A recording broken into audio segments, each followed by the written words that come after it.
గురూజీ ఒక చిన్న డౌట్ ఏంటంటే ఇప్పుడు దశమహావిద్యల గురూజీలు ఇప్పుడు మేము నమ్మాలి అంటే గుర్తించాలి అంటే ఎలా గుర్తించాలి? ఎందుకంటే ప్రజలు మోసపోకుండా ఉన్నారు. అంటే చాలామంది ఏమైందంటే ఇప్పుడు మాకు అన్నీ తెలుసు, అన్ని విద్యలు తెలుసు అని చెప్పేసి ప్రజల్ని చాలా వరకు మోసం చేస్తున్నారు. మీకు తెలిసే ఉంటుంది, మీ వరకు వచ్చే ఉంటుంది. సో వాళ్ళ నుంచి బయటపడాలంటే ప్రజలు ఫస్ట్ వాళ్ళని ఎలా గుర్తించాలంట?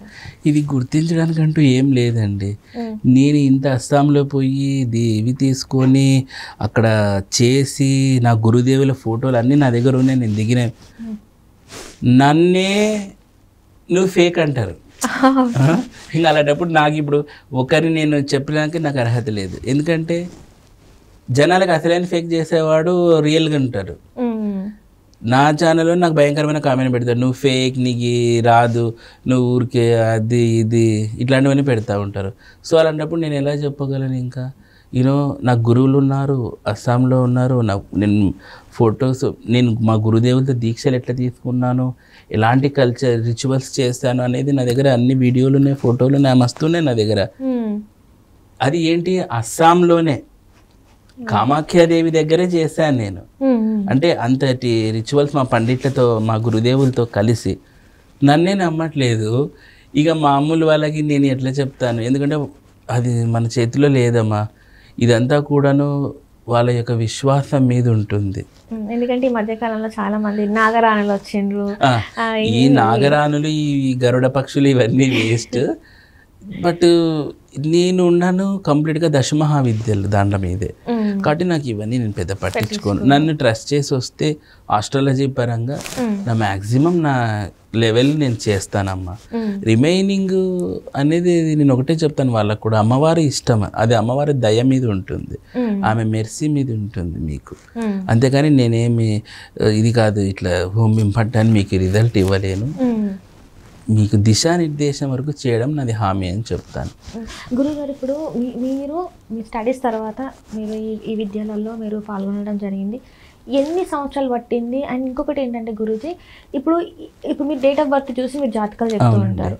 ఇప్పుడు ఒకవేళ ఈ అమ్మవారిది చేస్తే బాగుంటుంది మీరు అక్కడే వాళ్ళకి చెప్పగలుగుతారా? చెప్తానండి.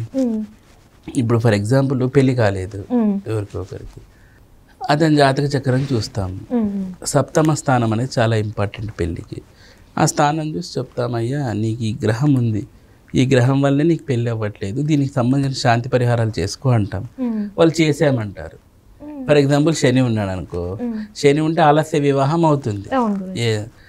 కాబట్టి మామూలు రెగ్యులర్ జాతకులు జ్యోతిషులు ఏం చెప్తారు, శివుడికి సంబంధించి ఏదైనా పరిహారం చేసుకో అంటారు, శనికి సంబంధించిన తైలాభిషేకం చెయ్యి, అన్ని రౌండ్లు కొట్టు అంటారు. But I'm very different. నేనేం చెప్తాను, కాళీ దేవతకు చేయాలి, శ్మశాన కాళీ అంటాను. వాళ్ళ కొత్తగా ఉంటుంది. ఇదేంటండి శ్మశాన కాళీ అంటే, ఎస్ శ్మశాన కాళీ ఎందుకు అంటే, శ్మశాన కాళీ చూడండి అమ్మ, కాళీ దేవత స్వరం నవవిధ కాలులనే ఉన్నారు. వీళ్ళంతా శనిని కంట్రోల్ చేసేవారు. శని బేసిక్గా ఎవరికి కంట్రోల్ అవ్వడు, ఆయన కంట్రోల్ అవ్వడు. ఎందుకంటే మీరు చూడండి, దేవతలను సైతం పీడించాడు ఆయన, పరమశివుణ్ణి కూడా పీడించాడు. కానీ భద్రకాళి అంటే భయపడతాడు, శంషాన్ కాళి అంటే భయపడతాడు, చండకాళి అంటే భయపడతాడు. నేను చేసేది బేసిక్గా ఈ దేవతల ఆరాధన చేయమని చెప్తాను. ఎందుకంటే నీకు శని మాట వినట్లేదు, నువ్వు ఎంత ప్రే చేసినా ఆయన ఒప్పుకోవట్లేదు. వై, నీ పూర్వజన్మ కర్మ రికార్డ్ చూపిస్తాడు, నువ్వు ఇది చేసినవరా బెటా, నీకు కష్టము, నేనైతే కరుణించాను అంటాడు. సో కాబట్టి మీరు హయ్యర్ అండ్ గాడ్డెసెస్, ఎస్పెషల్లీ వామతంత్ర గాడ్డెసెస్కి చెప్పడం ద్వారా వాళ్ళ కరుణ మీ మీద పడింది అనుకోండి, శని లేదు నువ్వు ఇవ్వాల్సినదే అని చెప్తారు అనేది నా యొక్క అజంప్షన్, నా అభిప్రాయం. అందుకని చెప్పి నేను ఈ హైయర్ అండ్ గాడెస్ని వాళ్ళకి రిఫర్ చేస్తాను. వాళ్ళు ఎలా చేసుకోవాలి గురూజీ, శంషాన్ కాళీ అంటే ఎట్లా, మాకు తెలుసు ఎక్కడ వరంగల్లోనే ఎక్కడో భద్రకాళి ఉన్నారు, అండ్ ఇక్కడ కూడా హైదరాబాద్లో శ్మశాన కాళీ అమ్మవారి టెంపుల్ ఉంది కదా గురూజీ. నాకు తెలియదండి, నాకు హైదరాబాద్ పెద్ద, నాకు తెలిసినది యూసఫ్ కూడా మీరు పెట్టు అంతే, నాకేం తెలియదు. ఐమాక్స్ అప్పుడప్పుడు వెళ్ళేవాడిని, నాకు పెద్ద తెలియదు. ఇంకా నిన్న కంప్లీట్గా నేను కామాఖ్య సరెండర్ అయిపోయాను. నేను అక్కడే ఇంకా అక్కడే వెళ్తే నెలకు 2 times 3 times వెళ్ళి వస్తూ ఉంటాను. నెలకి 2 times 2 times పక్కా వెళ్తాను ఒకసారి నెలకు ఒకసారి వెళ్తాను, ఒకసారి 2 సార్లు వెళ్తాను. ఒకసారి వెళ్ళానంటే 20 days అక్కడే ఉంటాను. సో అలా ఉంటుంది నా ప్రోగ్రామ్. కాబట్టి నేను కంప్లీట్ అక్కడే ఇక్కడ నాకు తెలియదు పెద్దగా. మొన్న కూడా ఎవరో చెప్పారు ఇక్కడెక్కడో ఏదో అఘోరులకి సంబంధించిన ఏదో ఒక టెంపుల్ ఉన్నది అంటే నాకు తెలియదండి అని చెప్పారు. ఇదంతా పెద్ద కథలేండి. సో అలా శనిని కంట్రోల్ చేయాలంటే శ్మశాన ఖాళీ చేయండి అని చెప్తాను.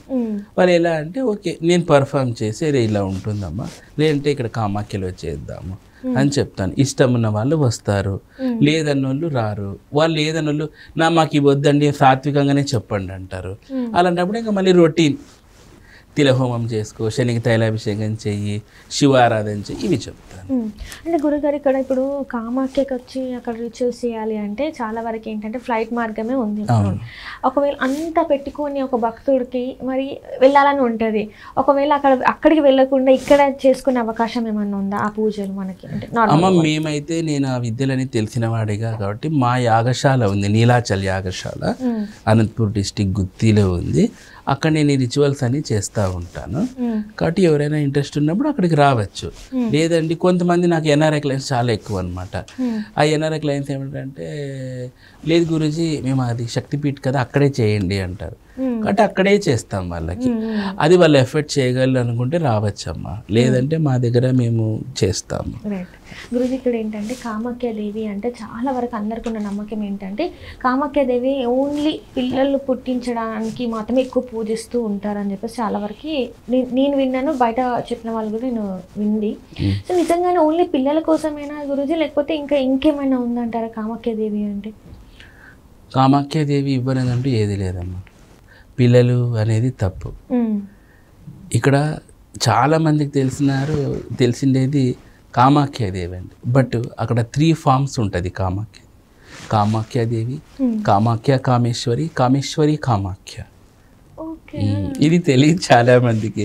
కామాఖ్య అంటే అసలుకి చూడండి, నేను కామాఖ్యలో ఏదో ఉండడం ఇక్కడ ఉన్నాను ఆంధ్ర అనంతపుర, నా మనసు అంతా కామాఖ్యలోనే ఉంటుంది. ఎందుకంటే అక్కడ పండిట్స్ చాలా మంది తెలుసు కదా, ఏ ఈవెంట్స్ వచ్చినా ఏమొచ్చినా మేము డైలీ ఫోన్ మాడుకుంటుంటాం, క్యా హోతా హై మహా.